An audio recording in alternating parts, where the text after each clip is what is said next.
Hello everyone, आप देख रहे हैं स्टडी विद नम्रता पांडे। मैं हूं आपके साथ नम्रता पांडे। आज जो हम लोग देखेंगे, हम लोग दो क्लास हम लोगों ने देखा है। ये बिल्कुल बिहार स्पेशल है, बीपीएससी स्पेशल आप इसको कह लीजिए, जीके स्पेशल, यानी ये सारा ट्रिक आपके काम में आने वाला है। तो मैंने लाइट ऑन नहीं किया था, मैंने लाइट ऑन कर लिया है। तो जो आपने अभी तक में पढ़ा, क्या कैसे आप जितने भी बिहार के 38 जिला हैं उसको आपने समझा, कैसे आपने वर्ग के थ्रू, यानी क वर्ग में जितने वर्ण आते हैं उससे कितना जिला है, इन सारी चीज़ों को आपने समझ लिया है। अगर लगातार आप देख रहे हैं तो कोई भी चीज़ लगातार देखिएगा तभी आपके समझ में आएगा और आपका कॉन्सेप्ट क्लियर होते जाएगा। आज जो हम लोग समझेंगे बहुत ही महत्वपूर्ण चीज़ है। आज हम लोग प्रमंडल को चुटकियों में याद कर लेंगे। हालांकि मैं याद शब्द नहीं बोलती हूँ, लेकिन ये समझिए कि माइंड में सेट हो जाए। तो यहाँ पर हमने लिखा है, एक राजा थे जिनका नाम है बिहार और उनके 9 लड़के हैं, 9 पुत्र है एक राजा का। 9, 1 2 3 4 5 6 7 8। पहले नंबर पर आप चाहें तो वर्णमाला के थ्रू जा सकते हैं, जैसे कि त का वर्ग पहले आता है तो आप त भी ले सकते हैं। नहीं तो आप दूसरे कैटेगरी से, जैसे कि बिहार की राजधानी पटना है तो आप प भी ले सकते हैं पहले। तो पहले आप अगर वर्ण के थ्रू जाते हैं तो ले लीजिए प ही, दोनों तरह से आप ले सकते हैं। तो एक बेटा का नाम था तिरहुत, दूसरा जो था वो था पटना, और तीसरे बेटे का नाम था आपका मुंगेर।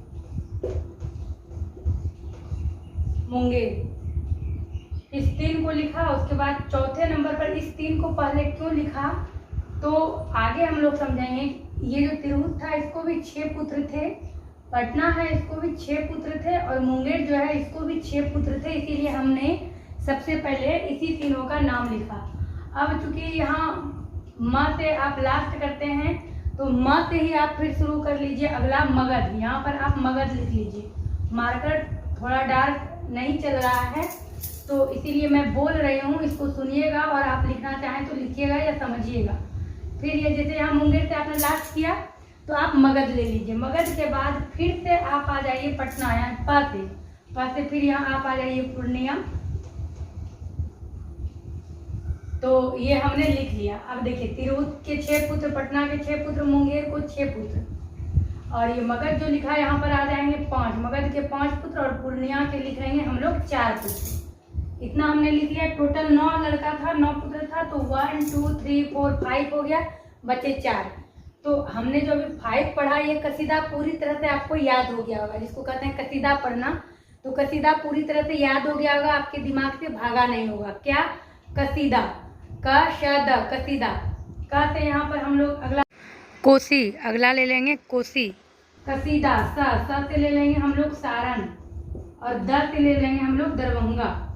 तो ये कसीदा हमें याद था, इसीलिए हमने ये कसीदा लिख लिया, हमारे दिमाग से भागा नहीं था।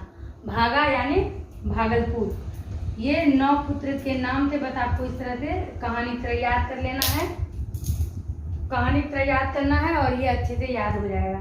अब जब यहाँ 6 6 आया, 3 तक 6 आया है, उसके बाद 1 5 है, 1 4 है, बाकी ये जो कसीदा था इसमें भी आप 3 डालिए, 3 डालिए, 3 डालिए। इस तीनों के 3 लड़के थे और इसको 2 लड़के थे। टोटल अब आप काउंट करिएगा, 3 2 5 3 8 3 11 4 15 5 20 26 32 6 38। टोटल आपका 38 जिला हो गया। और इस 38 जिले को आपने इस तरह से 9 प्रमंडल में बांट दिया। तो आपको इस तरह से प्रमंडल भी याद हो गया और इसके अंतर्गत जिला भी याद हो गया। अब आप प्रमंडल भी याद हो गया, टोटल जिला भी इसमें आ गया। अब यहाँ से आपको कैसे समझना है कि तिरहुत में 6, यानी इसको 6 लड़के थे, तो समझना है पहला कौन था, दूसरा कौन था, तीसरा कौन था, चौथा, 5वां और 6ठा। इस तरह से हमें देखना है। फिर यहाँ आएंगे पटना में, यहाँ भी उसी तरह पहला, दूसरा, तीसरा, चौथा, 5वां, 6ठा। फिर मुंगेर में आएंगे तो पहला, दूसरा, तीसरा, चौथा, 5वां और 6ठा। मगध में आएंगे तो 1 2 3 4 5। पूर्णिया में आएंगे तो 1 2 3 एंड 4। कोसी में आएंगे 1 2 3, सारण में आएंगे 1 2 3। जो हमने समझाया कि 3 पुत्र थे सबको अलग अलग किया। दरभंगा में आएंगे 1 2 3 और भागलपुर में आएंगे तो 1 और 2।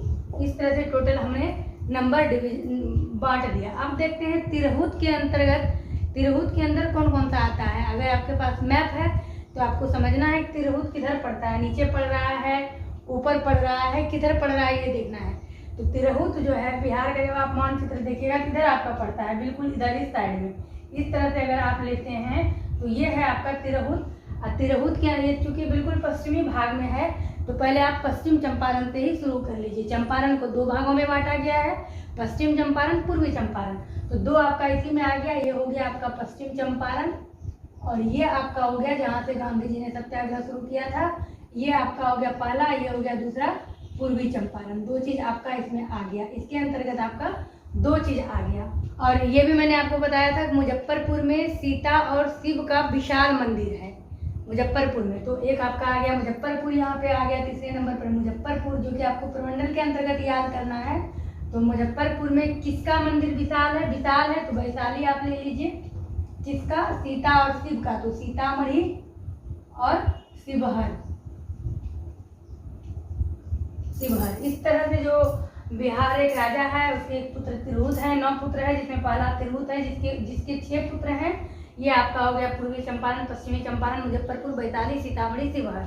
इस तरह से आप ले लिया। अब आ जाए पटना जब आते हैं तो यहाँ ये समझ लीजिए कि नालंदा पटना से कुछ लोग भोज खाने गए थे। कहाँ से? पटना और नालंदा से भोज खाने गए थे, भोज खाने भोजपुर।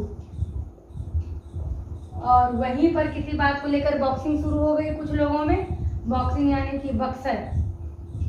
तो वहां लोगों को रहा नहीं गया तो रोहतास, और लोग वहां से भाग के आ गए कैमूर, जिसको क्या भगवा भी कहते हैं, तो कैमूर। तो इस तरह से पटना प्रमंडल के अंतर्गत आपका जो 6 आया, पटना, नालंदा, भोजपुर, बक्सर, रोहतास और कैमूर। अब आ जाते हैं मुंगेर। तो मुंगेर में जब आते हैं तो यहाँ वर्ण वाला पर आते हैं। तो यहाँ पर क नहीं ख ले लेते हैं, खगड़िया, जो कि हम लोगों से पिछले क्लास में छूटा था। क का वर्ग उठाया, उससे ख ले लिया खगड़िया। उसके बाद च का वर्ग उठाया, क के बाद च आता है। च का वर्ग उठाया, च नहीं जा ले लिया जमुई। उसके बाद प वाला वर्ग उठाया, प नहीं ब ले लिया बेगूसराय। ब लिया, फिर भ नहीं म ले लिया मुंगेर। और उसके बाद या नहीं रा नहीं ला ले लिया लखीसराय। और ला के बाद यह ला हुआ तालबेसौ के बाद तालबेसौ ले लिया शेखपुरा। इस तरह से हमने इस तीनों राजा के बेटा को इस तरह से कंप्लीटली समझा, जिसके 6 पुत्र थे, और ट्रिक के साथ इसको हमने समझ लिया। अब हम आएंगे मगध, 5वें नंबर पर आएंगे, और आपको मैप के द्वारा भी समझाएंगे कौन सा प्रमंडल कैसे है।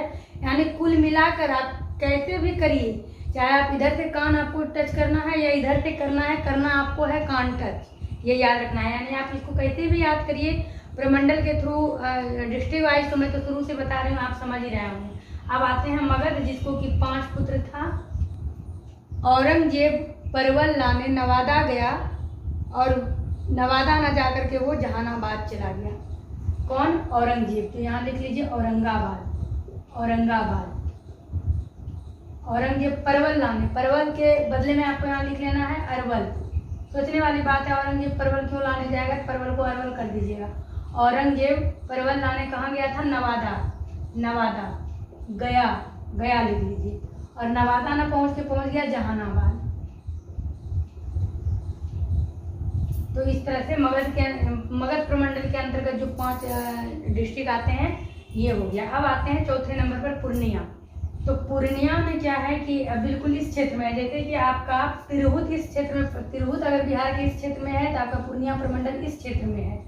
तो आपको इसमें क्या समझना है कि सब के वर्ग के पहले वर्ण को उठाना है। क वर्ग के पहला वर्ण, जैसे क वर्ग का लिए तो क से कटिहार ले लेंगे, और उसके बाद फिर क से किशनगंज ले लेंगे। ये सिर्फ क था बिना मात्रा वाला, पहले कटिहार लिए, फिर मात्रा वाला ले लिए किशनगंज। कैसे लिए, उसके बाद क्या करना है कि मात्रा, पहले मात्रा वाला ही शब्द लेना है। कटिहार के पहले भी आप लिख सकते हैं, जैसे कि मैंने पहले कटिहार लिख दिया तो आप अमात्रा के शब्द से अररिया भी लिख सकते हैं। यहाँ पर अररिया, अररिया पहला मात्रा, फिर क का पहला मात्रा से 2 शब्द ले लिए, कटिहार किशनगंज, और प के मात्रा से पहला शब्द ले, प के मात्रा से प वर्ण से ले लिए पूर्णिया। अब देखिए यहाँ पर मैंने कैमूर लिखा था, शुरू से अगर यहाँ तक आप लोग देखे होंगे माइंड में चलता होगा मैंने कैमूर कैसे लिखा। अब जो यहाँ मैं मिटाकर कोसी लिखूंगी तो आप ये कभी नहीं भूलेंगे कि छठे नंबर पर जो प्रमंडल था कोसी था, जहाँ से तीसरा नंबर शुरू हुआ था, यानी जिस प्रमंडल में 3 जिला ही था वो कोसी ही था। उसके बाद लगातार स द था, कसीदा, क से कोसी, कसीदा, स से लास्ट हुआ जैसे कोसी, फिर स से स्टार्ट हो गया सारण, और फिर दरभंगा। तो ये भी आपको बिल्कुल याद हो गया होगा। जहाँ मैंने कैमूर लिखा था वहाँ हमने कोसी लिखा, तो आपको याद हो गया होगा। ये सब मिस्टेक छोटा मोटा चलता है जो कि आप भी समझ सकते हैं। तो यहाँ पर आए तो तुरंत मुझे रिमाइंड हो गया कि यहाँ पर क्या होना है। अब देखेंगे कोसी को जो 3 पुत्र था उसका क्या क्या नाम था। तो पहले नंबर पे आपका था सहरसा, स वर्ण लेंगे सहरसा, और फिर स में हर्षुकार की मात्रा लेंगे सुपौल, यानी स वर्ण ही लिए सहरसा सुपौल, और लास्ट में एक वर्ण लिए मधेपुरा। इस तरह से ये भी हो गया कंप्लीट। कोसी प्रमंडल के अंतर्गत जो भी आया वो हो गया इस तरह से कंप्लीट। इसको इसीलिए मैंने राउंड किया कि याद रखिएगा, यहाँ मैंने कैमूर लिख दिया था जो कि नहीं होगा। अब आ गया सारण, तो सारण में भी वही है, स 2 बार है, 1 बार ग है। मैंने पिछले क्लास में भी बताया था। गोपाल शिव के शरण में चला गया तो गोपालगंज, गोपाल शिव के शरण में चला गया गोपाल सिवान, गोपालगंज सिवान, और आपका हो गया शरण, तो हो गया आपका सारण। इस तरह से अब बचा आपका दरभंगा। मधु डर कर समस्तीपुर चली गई, मधुबनी, मधुबनी, डर दरभंगा, डर से दरभंगा। कल मैंने कुछ और बताया था, इसको देख लीजिएगा। और कहाँ चली गई, समस्तीपुर। और भागलपुर प्रमंडल में आपका पहला तो भागलपुर आ गया, दूसरा आपका बांका आ गया। इस तरह से आपने एक साथ प्रमंडल और आपका जो डिस्ट्रिक्ट है वो भी आपका रिवाइज हो गया, जो कि आपके लिए किसी भी एग्जाम के लिए बहुत ही अधिक महत्वपूर्ण है। ट्रिक के साथ आपने समझा, और चूंकि मैं बोर्ड पर लिख कर समझाती हूँ तो ये याद होना तय है। तो उम्मीद करती हूँ आज का भी ये क्लास आप लोगों के लिए हेल्पफुल रहा होगा। हेल्पफुल है तो वीडियो को लाइक करिएगा, चैनल पर नए हैं चैनल सब्सक्राइब करिएगा। हर दिन क्लास शाम के 7 बजे आते हैं। कल संडे है, हो सकता है कल क्लास ना आए, मैं कम्युनिटी पेज पर शेयर कर दूंगी। पिछले सभी क्लास को आप लोग देखिए, जो भी पीएससी की तैयारी करना चाह रहे हैं या कर रहे हैं, बहुत ज़्यादा आप लोगों को मदद मिलने वाला है। चलिए मिलती हूँ मैं आपसे अपने अगली क्लास।